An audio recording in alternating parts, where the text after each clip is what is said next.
So hello everyone and welcome everyone to this webinar on what's new in Provar. My name's Hetty and I'm Head of Marketing at Provar. On the call today from Provar we also have Richard Clark and Geraint Waters, who's our main presenter today. A little bit of housekeeping before I hand over to Geraint. The presentation should last about 45 minutes and there'll be some time for questions at the end as well. You can ask questions during the talk by typing into the questions box and we'll pick these up at the end of the session.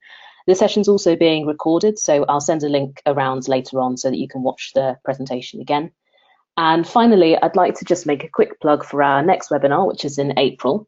This is going to be all about testing ServiceMax. So we'll be talking about how Provar can test ServiceMax's specialist features, running tests on mobile as well. So we'll have a demo of some on-device mobile testing with ServiceMax's field service application for iOS.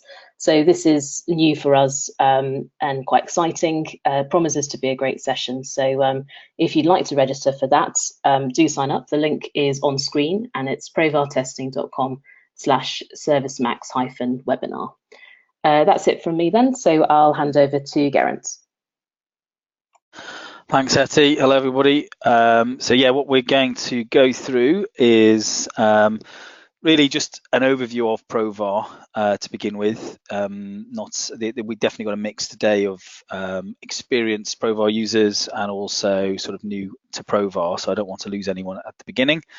We'll go through that relatively quickly, and then we're going to dive into what's new. That's going to include Lightning innovations. Now, we did last webinar on Lightning, but there has been some sort of progress as well in the last month, so I'm just going to tease out some of those things. But a larger and more in-depth Lightning recording is actually on our website, so please do have a look at that if that's your main focus. In addition to that, we're going to look at some new features. What I'm actually going to demo today is our version 1.9 of Provar, which has got some interesting stuff in it, and we'll expand on that as we go through. On top of that, there's some reporting options. Now, this is in addition to what anyone who knows Provar, what we already offer. So we're already doing, obviously, the PDF. We can do HTML, we can do JUnit, and also just lots of different Excel, etc. But this is really teasing out more of an integration approach to reporting with other tooling. And then finally, time allowing, we will have a look at Skuid and followed up by a few top tips, which I think are actually quite useful. Talk about our roadmap and then going into a bit of Q&A. So I think just to begin with, if you haven't seen a Provar demo before, just why is Provar in existence? What's the problem? Obviously, from the perspective of automated testing, the huge benefit, of course, is that you can run an awful lot of regression the night before a release when you've just had a patch and you're sort of panicking that, how can I run everything again? Clearly, you can't. So manual testing is always going to be limited to deliver that type of reassurance. The other approach you could take is let's go ahead and employ developers, create a huge sort of coded framework using open source technology like Selenium. Provar also uses Selenium, so it's not really a choice of technology, it's a choice of whether you want to use developers or not. Even if you go down that road, of course, there's then further challenges. The challenges are similar whether it's coded or whether it's another test tool. Testing Salesforce just like a browser is tricky. Now, the problem with it in general is reliability. So what you find is the IDs of fields change between whether it's SIT or UAT. When you refresh sandboxes, you struggle, and that's whether it's classic or Lightning. On top of that, you then got things like Visualforce, and that will have dynamic IDs. You've got consoles, which has frames behind the tabs, which are tricky. And then we've got custom Lightning components, which are becoming very popular and equally have their own testing challenges. So those things always need to be considered. With regards to reusability, if you do want to go from classic to Lightning, Provar does leverage metadata, which we'll see as we go through. What's really important about that is that's the sort of key thing that helps us be reliable when we're testing Salesforce by hooking into sort of Salesforce knowledge where we can, and that will work equally whether it's classic or Lightning. So Provar as a solution, very quick to get started, set up, very maintainable test, and also no code, and that's like a key part of the product. We want to make sure it's not just in the hands of developers. And also as a company, we're aligned to the Salesforce roadmap, so very important. All of our customers are Salesforce customers, and that's our specialism. And as things evolve, as we get new enhancements through, it's always just enhancing the product. Feature-wise, obviously do a lot of testing in Sales Cloud, Service Cloud, and across the board, across Classic. Some great sort of changes recently around Flexi Pages and also mobile, which is obviously only Lightning anyway. We've been doing for some time with emulation, but I'll sort of mention this a bit later on, but the reality is we're firmly moving into the mobile space to do on-device testing as well. Benefit-wise, we have point-and-click test creation. Architecturally, we would install Provar on your Mac, your PC. It's also, we can also run command line on Linux. It's important as well that we have that architecture, because when we do have those end-to-end scenarios which rely on access to databases, intranet, etc., we're within people's firewalls. Loads of inbuilt APIs and functions within the tool, and also cross-browser testing is sort of within what we offer. You'll see quite a bit of UI testing to begin with in Provar today, but I think really importantly is we can supplement it with API testing. So a lot of people just think, okay, great, we need to replicate these manual clicks that we do every day, what we're very bored of, we want to automate them. But actually, we can do a little bit better than that. So let's say, for example, we want a deterministic test. What I would recommend is you create the data you need for that test. Don't rely on existing data, which might not be there with a sandbox refresh. Then you launch your UI test, do whatever you need to do. Then you can clear up your data, and you can do the initial creation of the data and the clear up at the API level. So that's where create, read, update, and delete come in. Very useful, still runs your triggers and validation rules. SOQL's great for just searching for data, especially if you're doing sort of end-to-end testing and some IDs are coming in from the system. You can sort of poll to see whether that ID's arrived. You've also got execute anonymous, which is useful for Apex snippets, maybe kicking off a batch. And finally, Apex bulk, very useful for maybe data migrations or data loading very quickly against Salesforce in a synchronous fashion. Page here about recently some great comments coming in on Capterra, so by all means have a look at them if that interests you. And yeah, we're at the point of the demo, so what we're going to do is just, like I say, begin with what's new. First thing I want to discuss is obviously around Lightning. What we're going to see is we've got Flexi component support. We've also got quick actions, quick links, and also we're forever extending our support for custom Lightning components. Now, if you want to know more information about all of that, then do visit that link or do visit the webinar on our resources part of the website. But also we'll just do a quick demo now as well. In addition to that, we've got features. So I mentioned earlier we're 1.9 now.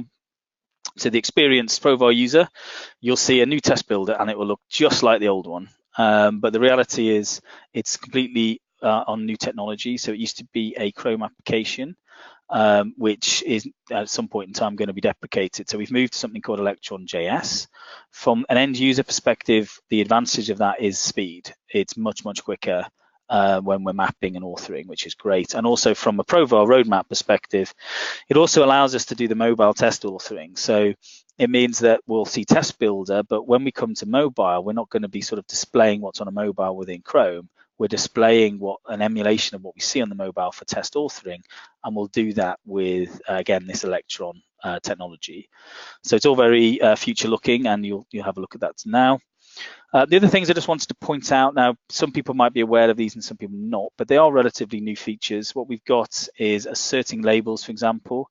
This is where a lot of the times we sometimes get scenarios from the business and we may think to ourselves, well, hold on, Salesforce drives these labels, but it doesn't make any difference. We still need to physically put asserts in for them. And so we've handled them now with metadata, which is useful. And also you may have crossed a situation where sometimes we have a pick list value and we don't actually care what's in that pick list. We just want one that works. The complaint from the testers might be it's just forever changing and how irritating, I have to update my test. So just a little feature like that, which was requested, is something I can also show you. So let's have a look at Provar. We can see from the demo now that I've got a test case here which is running, so I can sort of pull up my browser, pull up Test Builder. From the perspective of Provar, what we're seeing now is, like I say, we'll have a look at Provar Desktop in a minute, but this is Test Builder. This is, like I say, the slightly different architecture than we're used to. We can see it's got a single test step, which is the connect step to the browser, and that's passed. You can see from the green notation. If we're wanting to add a new sort of step into our test case, it's just right-click, add to test case, and what we see on the right-hand side is it's woken up and said, okay, this is the opportunity home. It knows that from metadata. It knows it's the opportunity name field. Then it's saying, well, how do I find this row next time? And it could be a variable we're looking for opportunity name, or it could be hard-coded, your choice. But the important thing is you've got a where clause in order to find that data. Now, once we've found that row, the key thing is, what do we want to do with opportunity name? In this case, we're going to click it, but it could be there's an alert also thrown, and it would handle that or cancel it. You could download a PDF, hover, right-click, double-click, read, assert, or drag and drop. So that's for you to sort of get right first time when we're authoring. And then finally, you can see we've got the options around screenshots, etc. Now, if we choose add and do, what we'll see is that test step gets written down into our test and then executed. Now, the other thing it does, because it's the first step, is it will sort of re-navigate to this URL again. And that's what you sort of saw the page slightly flicker. It's sort of reloading the whole thing from scratch. Now, what we're able to see now is, let's say, for example, let's start out with just checking the stage. And in order to do that, again, what we would do is right-click, add to test case. On the right-hand side, you notice, again, it's telling us the opportunity view screen this time. We can see that it's the stage field we're after, and obviously all the other fields and related lists are here as well from metadata. Now, in our case, what we want to do is check data. So let's override this to be read assert. And what we can do is pull out the value, check the value. Now, I mentioned earlier about labels, so you see an extra row here as well now. So you can pull out the actual label and assert the label. And here, what we can do is just go ahead and add our label as the expected value here. We've also got relatively new the ability to sort of add the case sensitivity and normalize in Test Builder. It was always there before. And then we can always add a screenshot as well. So if we go ahead and hit add and do, what we can see is that test step gets added, and Provar will go away and run our sort of particular step here and check our stage correctly. Now, what we'll do is just quickly go back into Provar Desktop now and see what that's doing for us. So you can see for this particular run, we've got our test runner down here. You can see that we've got our screenshot that's been taken that will end up in our evidence. The other thing I'd say is best practice is that I would rename an assert like this. So I'd probably be saying something like assert stage, and you can put in the value if you wanted to, but that's sort of an important thing. Otherwise, it's left as something called UI assert, and then later on, in order to know what it's asserted, you'd be, having to click into that step to check. So I'd say renaming of these type of steps is just good practice in general. What we've got over here is a flexi component. So let's just have a look at how that maps. What we can see is it's picked up as a flexi component. You can see it's understanding the account related record from metadata. The other thing that now we want to do is, actually, I could check data if I wanted to, but let's say we wanted to update it. I could start an inline edit. And if we go and choose that option, what we'll see is Provar will sort of start the inline edit, and then we can actually, in this case, edit any of the fields. So for example, I could just update the website here, and I can choose to just override this with another, virtually the same value, but with a slight amendment, and then choose add and do. And that goes in. Also, we could choose to update our industry, for example. And this is where what I'm going to do is choose this set by index. So rather than sort of give it a hard-coded value, maybe there's a scenario that, like I say, it keeps getting changed by the business. So just give me one that works, because it really is relevant to my test. So I'm just going to choose the second one in the list, and that will go away and sort of drive that value. And you can see it's now chosen agriculture, which is the second, the first being none. And then we'll hit save. Now, the other things we've got, which is interesting, is we've got sort of the quick actions. So for example, we've got new task over here. Again, that will map we add to test case. Again, you can sort of see this is all sort of understood. We can go ahead and add whatever data we want into the subject field in this case and add and do. And then what we'll do is hit save on that, and obviously that will go ahead and create me a task. And then what I mentioned earlier in the slides was the concept of these quick links. So again, this is sort of a relatively new amendment for Provar, where we're actually now fully understanding where these information is coming from. You can see it's the related list quick links. You can see all the values are coming, again, importantly for metadata. Again, rather than you having to battle against Aura, battle against dynamic IDs where you just really don't know how Salesforce is going to render this in the future, we're linking it into the knowledge of Salesforce. So when things move around, we're much more knowledgeable about reacting to that. If we go through now and click into that particular product, for example, what will happen is we can go through now and we can edit this product, for example. So right click, add to test case. Again, I sort of picked it up, and now what we're able to do is, like I say, for example, I could just update the quantity on the second one in the list. So if I just choose right click, add to test case, importantly, again, we're understanding this as a table that it is. So if there was 100 products here or 50 products here, whatever Salesforce can display, we need to find the row before we start amending things. So we're actually going to find it based on the product name. Then what we can do is mend the value to a different value for us, and then choose add to test case. So that's going to go through, find my row, update the value, and then we can go ahead and choose save, and that will get added for us. So yeah, in a nutshell, that is sort of what I was going to show you. But interesting thing is that adding and editing products, there's a lot of time we're finding in Lightning, you may end up on a different screen compared to Classic, which is a functional change really to some of your flows. So just wanted to introduce something that you may know about. It's something called UI Navigate, which is actually quite useful for different circumstances. So it lives over here in the API palette. It needs to live within a on screen, which is which screen we're on, this type of guy. You'll notice from the options, it's got the option to refresh, which is essentially an F5, or we can go forwards or backwards on the browser. Now, I think this is really useful when, for example, let's say you've got a particular form and we're wanting to put in every state. Now, that state might live in Excel. You go through, add it all, then hit save. Now, if you wanted just to repeat that test, you don't really want to launch the browser again. You don't want to sort of take the overhead of that. You can just do back on the browser, add it all again, save, add it all again, and check the error messages, for example. So here, for example, in Provar, we can right click on steps in Test Builder, and we can choose to do the step 2, or you can add breakpoints. But if you did the step 2, we're now on the navigate backwards. If I do the next over here, what you can see is it's now just done the back on the browser, and we're back in our opportunity now.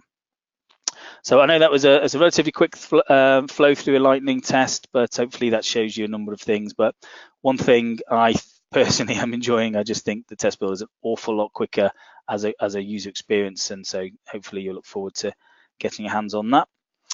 The other thing I was going to briefly go into, which is related to Lightning, is just making you aware that there is a critical update that's come in with Spring 18. It's essentially where for Lightning, the URLs are changing. Now, it is something you can optionally enable right now, but it's going to become mandatory for summer. So some people have actually done this. 2 of our customers have enabled this. If you've got a choice and your existing Provar customer, our advice is actually don't enable it now. If you have, then actually speak to us. We've got a mechanism that will get all your tests running against the new URL, no problem. But we'll actually have to wait to version 37, which is just in regression, or 1.9, in order to do all the authoring with that new URL process. So it's on its way, but just be aware, if you've no idea what I'm talking about, the link is obviously on this sheet, and I'd recommend have a look at it because it really could affect your project in the future in more ways than just testing. So be aware of that update.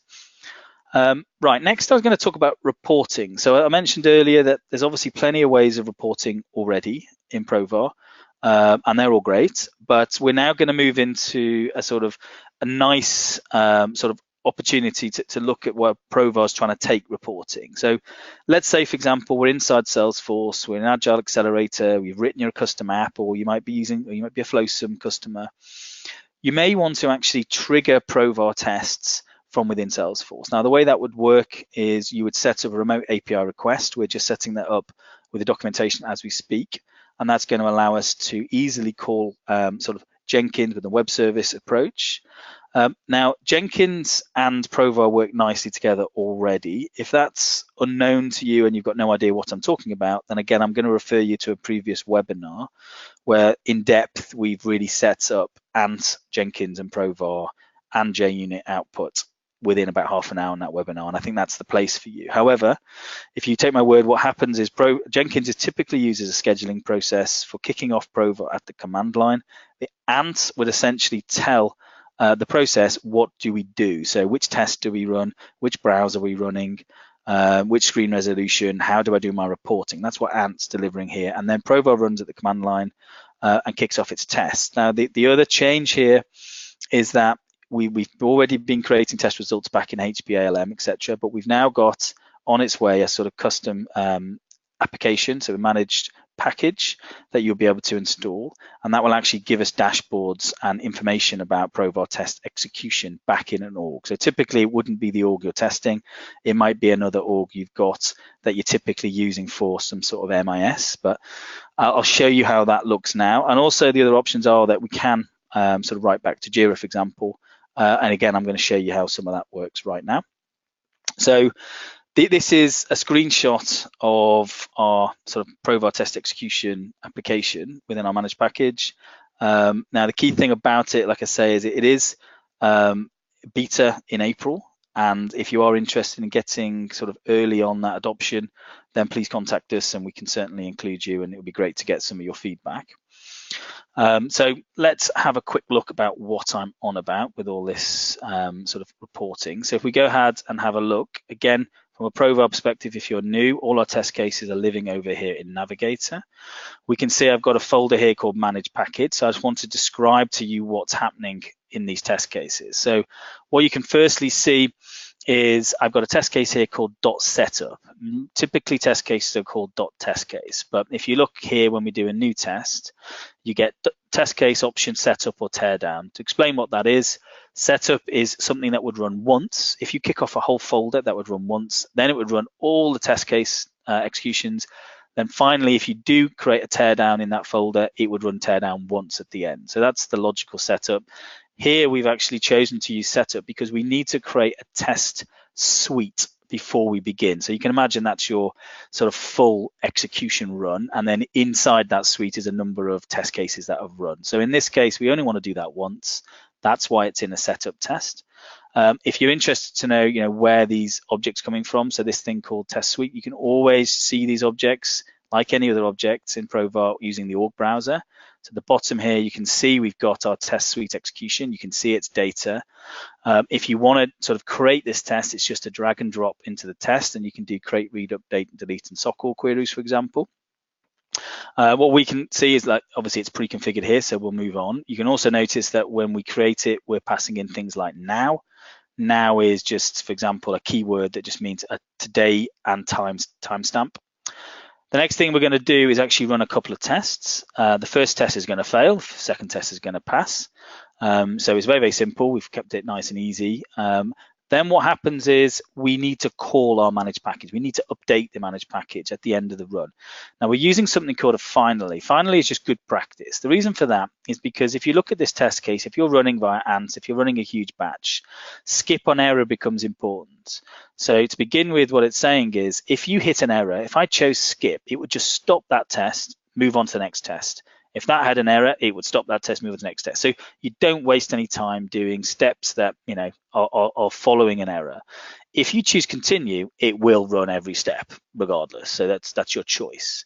Now in our case, if it's set to whichever we've chosen, the key thing is finally always gets run regardless of what entry you've put here. So we're really telling the test, whatever setting you've said there, please run finally. And the reason why that's important, of course, is whether it's passed or fail, I still want to know my reporting. And so that's what finally is doing for us. The other good practice is we're using a callable test. A callable test is in essence a function. That function we'll have a look at in a minute, but the first thing you can see is we're passing in a couple of interesting things here. Now, if I do Control Spacebar, you can see we've got the date manipulation functions, we've got all those type of things, but you can also see we've got these guys, things like test case name, outcome, path, successful, and you might not be familiar with them. What they're really doing is for the test you're on, these are obviously getting updated. And it means that we can just start relying on them to pass into reporting. So you don't have to be going, what's this test case? Oh, it's failure test case. Well, how do I know that? I need to hard code a variable, and obviously that's avoidable. We know Provar knows what it is. It's stored it in a variable. You can then use that in this type of function. So be aware they exist, and that will resolve to a test case name. We're, in this case, passing in a variable into a callable test. If we drill into the callable test, this has got a nice little bit of logic about if-else. The reason for that is it's going to update Salesforce at the API level, but we're also calculating a few totals for it. The roadmap for the actual managed package is that actually the totals will be self-managing, but for the time being, this is a good demonstration of how a sort of callable test can do that type of logic relatively straightforward as well. So I think that's understanding the test case and what it's doing. What I'm going to do now is just actually kick this off. I'm going to run a whole folder by right-clicking on it and just choosing Run down here, and we'll see in test runner down here. Now you can always maximize test runner if you want by double-clicking it, and that will show you this sort of full screen. And you can see I've asked this test to be a failure test case, and you can see it's nicely failed for me, and then the second test has passed for me, so that's always nice. And then at this point, I'm just thinking, great, okay, it's updated Salesforce, but clearly let's go and have a look at Salesforce to see what's going on. So over here is my org, which has it. Now you'll see there is an application called Provar Test Execution. Now in here, we've got our sort of tab here called Test Execution. So if we choose that and then we go to All, we should see a new entry down the bottom. So it's, on my clock, it's sort of 26 minutes past 4. So this is our new entry that's just been created. If we drill into it, we can see obviously the passed and the fail. We can see the total number here, the pass rate here as well. And if we go down, we've got the links into the individual records that have run, what test case name it was, the status. And as you can see, we're building it forward with regards to different build versions and lots of other options about how long it took to run, etc. So all that stuff is a great mechanism for some great MIS in the future. And that's what this is aiming to solve. And you can see we've got a few charts about dashboards as well are available. So if we go into this particular dashboard, what we can see is we can start to get some good analytics. We can start to see trends of passing versus failing over time between different weeks, etc. And then we can also see, average pass rates and different graphs that are really going to help us. And as you can see here, our different test results history. So we're definitely all ears to hear what type of use cases you guys would have for this, but we're clearly going to be building this out, making this available to people. So that's our sort of use case around, like I say, the approach where we're trying to update Salesforce with our good MIS, or maybe even kick off Provar test cases from within Salesforce. The next thing, which is relatively new for us, is that we are basically supporting web services for external web services. Now, we always were supporting REST and SOAP when we were hitting Salesforce, and that was great, and people were using that. But we've re-architected it slightly just so that it now is, regardless of whether it's Salesforce or external, we can do it easier. And the good implementation of that is actually a reporting scenario where we want to basically call a web service as part of, I've finished my test, I now want to update another application. And we'll just imagine another is JIRA. In this case, what we need to do, we need to create a connection for our REST service, and we need to do a connect step and a web request. So it's 3 things to set this up. If you're interested in more information around web service testing in general, there's a link here you can go and have a look at. If you're interested in what we've done against JIRA, then there's a sort of relatively easy to read through link here that just talks about what this demo is. What this demo is going to do for us is actually just go and add a comment in JIRA. So if we go and have a look, we've got another test case over here underneath this folder. We can see that test case is essentially setting up a couple of set values, which is creating variables for us. You can see we just hard coded the JIRA ID for now, but clearly we can store that down more intelligently. What we're also doing is creating an account at the API level, and we're storing back the ID of that account. So that's in a variable. Then what happens is we basically want to, again, use this finally. So, whatever happens, please run the finally is what Provar's doing. Then we've got this sort of self-contained callable test that you can add into any test. All we need to do is pass in which JIRA that we're trying to update, and in this case, what reference you're trying to add. If we drill into the step here, what we can see is we've got a very small test case. Now, the first thing we need to do is create a connection. So if you're not familiar with Provar connections, you can see I've got a couple of orgs here. And that's what's getting our metadata for us, and that's what gave us the view of our objects. The other thing we've got here is a generic web service set up here. So if I did want to find that, you just choose from the list here, generic web service. You can go over here, choose REST or SOAP. So let's have a look at if we edit this guy, let's see what I've done. You can see we've got a URL for Atlassian, which is our version of Atlassian for Provar. We've got a basic authentication of my username, my password, and that's all that needs to be set up. The important thing about it sitting in a connection means that we can override it based on different environments, which may be really important going forward. These steps are actually coming from our APIs. So we need to create a connection. So that sort of mobilizes bringing this sort of service up. So that's just drag and drop into here. And then for the REST service, we then have this guy, and it's really quite straightforward. We need to provide the URL, the resource URL. You'll notice that it's got a variable in the middle, which is our JIRA ID. Then we need to provide the body of that request, and the body is very straightforward. It's saying, please pass in the now sort of date timestamp function, and also this reference that you've passed in as a parameter, this callable test.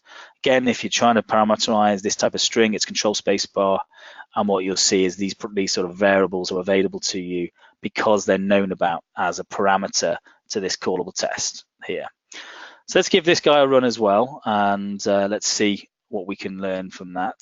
What we need to do is we just go ahead, we'll hit the run button here, and it should be quite quick again, because all it's really doing is creating an account at the API level. It's not needing to launch browser stuff to achieve this, and then all it's doing is process the create account as it will still run validation rules and triggers, and now it's going and calling into my web service, and that's now complete. So end of test. If we go back now into JIRA, that particular record, which is prot 335, I'm just going to hit repeat. When we go down the bottom, all we did here was just update the comment. Clearly, we could be updating statuses and all that type of stuff as well, but you'll see there is a new comment down here, test execution results, and the account name or whatever string that we want to, but that's the newly created account. So in your cases, you may have different ideas of what you want updated here, but this is a great way to sort of show you the simplicity of creating those type of calls into JIRA. Okay, so the other thing which is relatively new in Provar, we've always had a bit of BDD, but we've just extended it recently. So you may be used to seeing given, when, then in our API palette, but on popular request, we've added an and a but, because they are part of that syntax, but less frequently used. But for completeness, they're there now. If you've never heard of BDD, then by all means go ahead and do a bit of Googling around it. You'll probably get better information from that. But it's really just a way of describing your test cases, and in a very sort of way that maybe the business themselves would understand, and very obviously what that's aiming to achieve. From a Provar standpoint, we just want to be able to emulate exactly that language, so people are fully conversant in what this test does. The other key thing about it is you might find that I just want to know the success of my BDD steps. I don't want all that itsy bitsy detail. Give me a very high level, what was done, did it pass or not, and then that's a choice. So if we go ahead and have a look at that in Provar now, let's see what we can do. We've got another test case in the BDD folder, and what we can see in that test case is we have given, when, then, and an and. So these are the GWT. Now again, if you want to know where they come from, it's just a drag and drop from over here, and we can just pull that into our test. Now the other thing you can see is it's a bit of a hierarchy, which is nice. It means that we can hide the complexity of our test, and we can just from the top level see what this test is trying to do from its comments. And if I do run this guy now, what you'll see is the last step again is intended to fail. It's actually a fail test API. It's actually quite useful, that API, if you have an if and else. Sometimes you want to just say, if you're in the else, then you shouldn't be here, you should fail. So that's the type of thing you might use a fail test API for. You can see that's failed now. The key thing which is slightly different about BDD is that you are able to now choose to export out these tests, and there's a new option here called only BDD. So it's just going to ignore all the detail and just allow us to see that. So if I choose finish, this is the PDF file we get. We can see it's failed test. We can see the high level error is actually quoted at the top level. And then the nice thing is then we've got the given when then, and you can see the and is very clearly marked as red. And again, maybe something that's good for you, but it's another example of the different types of reporting which may be relevant to your projects and worth experimenting with. Okay, so next thing we've got is Provar tips. So Provar tips are quite interesting, these guys. More interesting when you've got lots of tests and it's a way of navigating around. They're not particularly Provar commands. Provar at a desktop level is built on the Eclipse framework, so any developer would just be very conversant with these. But actually from a testing perspective, these are really handy. So what we've got is file search. So first thing I'm going to do is actually, just so you know, if you ever do make changes to your project in Provar, what you're able to do is you can always do a refresh at this level. That allows us to update whatever is in here. So if you'd made changes at the file system, for example, that would bring it into Provar. Now what I'm going to do is the first test here is we've got file search, Control H. So Control H now brings up my search sort of dialog box. You can see I'd already sort of been searching previously for prot 335, which is not a bad thing to search for. We know we should find that somewhere in one of our tests. So if I do choose search here, what we've got is now a new little dialog called search down the bottom right hand corner. It's showing me that where exactly, Provar test cases are XML, so it's no huge surprise that that row is showing some XML. But the nice thing is it's telling us which test case, which folder it's in. If I double click into it, you'll see we launched that particular test case, which is useful. We can start looking at it. In addition to that, you can see find usage. So this is relatively new, and the use case here is that we've got some callable tests, and you might think, oh, is this even used? Or secondly, I want to amend this, but where is it used? Because I need to retest those particular tests just in case. So here what you can do is right click on your callable test, and you can do find usages. And you can see again, this search review is just telling me, oh, well, that's used in the successful test case, it's used in the failure test case for the web services reporting that we were doing on a managed package. Again, you can double click on that, it launches you into the test. And then finally, we've got an open resource. So Control Shift R, and this is great for if you can't remember where a test is. So if you do end up with the folder structure, 400, 500 tests, you're going to have some well-organized locations. But if you just know the test name, you don't know where it is, you can just start typing. So for example, I could just put in here UP for update JIRA. You can see that's matched us for us. It's a great way of finding it. You can see it also supports some pattern matching around question marks and asterisks, etc. So by all means, have a play with that. Double click on it again, it takes us into that particular test. So that is some quick tips, and I'll certainly, maybe we should add that in every webinar as we come across any new ones. If you've got any of your own, please send them in. So my next intention is to show Skuid. Hetty, think we've got time for some Skuid? Yes, I think we're doing well for time. We've had a few questions come in already that we'll pick up at the end. But just a reminder, if anyone still wants to ask a question that they haven't yet asked, you can do that by typing them into the questions box now. So yes, go ahead, Geraint. Cool. So again, this might be highly irrelevant if you're not Skuid users, but it could be some people are either thinking of using Skuid or they use it already a different part of their project. The key thing about Skuid is it is a little bit tricky to test. It's got dynamic elements to the screen. What's really interesting about Skuid is it is a framework which is very data driven, and that data resides in a Salesforce object called Skuid_page. And what Provar does is it reads that information out, and we use it in order to sort of do our UI testing. So again, because it's, at the end of the day, the actual HTML you look at is quite unreliable. It's quite changeable. And again, what Provar's trying to do and what everyone tries to do with good UI testing is reliable tests. I don't want it to fail because of the smallest cosmetic reason. So this is one of those features behind that. There's also a lot of tables, and they're very well understood now within Provar, so we understand how to navigate through their particular flavor of table. Dynamic locators, the key thing that we're solving, and then finally is a node code solution. So In order to have a quick look at that, all we can do is actually just launch a new test case. So in order to do that, we would choose new test here, and I would typically name it whatever I want to name it, and I could put it straight into a particular folder as well. In order to organize this, you can see as well that I can choose an existing connection here. I'll choose Skuid because that's the org I know that's got Skuid sort of deployed to, and then we've got the ability to drive the actual application we launch into rather than leaving it to the default, which clearly could be something else. So this allows us to go exactly to the point of test.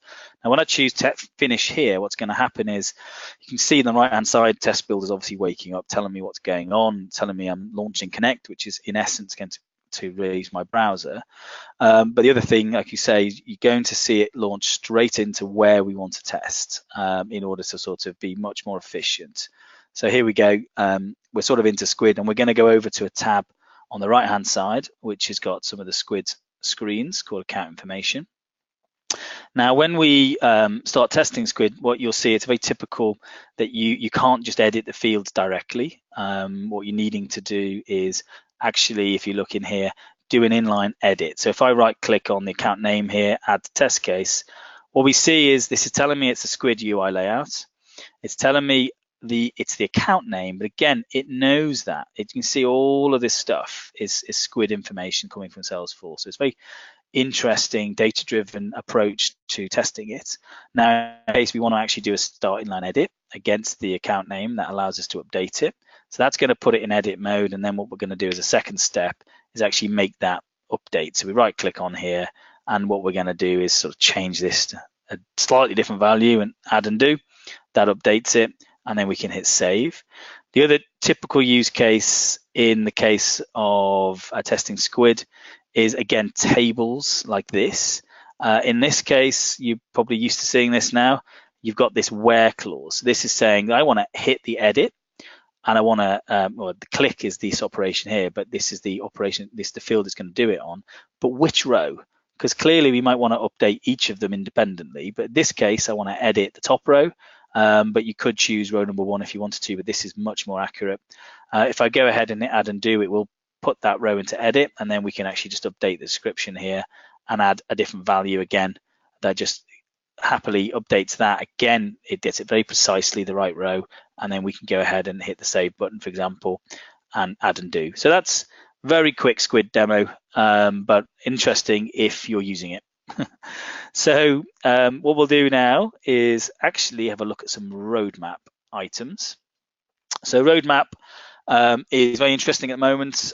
We are in 1.9, which is one I'm demoing, but it's just we will be moving into sort of next month's demo and webinar in order to see a lot more of this. But we've got web app, hybrid, and native mobile application testing. We're also going to be doing on-device testing for iOS and Android.